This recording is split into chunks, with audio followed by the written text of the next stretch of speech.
ऐसे प्यारे समाधि के गारी कैसे देई जी। ऐसे प्यारे समाधि के गारी कैसे देई जी।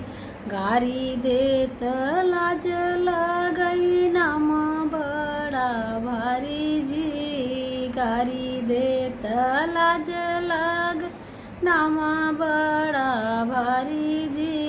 बहिनी न कर घुमाई बिच बाजार जी। बहिनी घुमाई न कर बीच बाजार जी। ऐसे प्यारे दूल्हा के गारी कैसे देई जी। ऐसन प्यारे दूल्हा के गारी कैसे देई जी। गारी देत लाज लागई नाम बड़ा भारी जी। अरे गारी देत लाज लागई नाम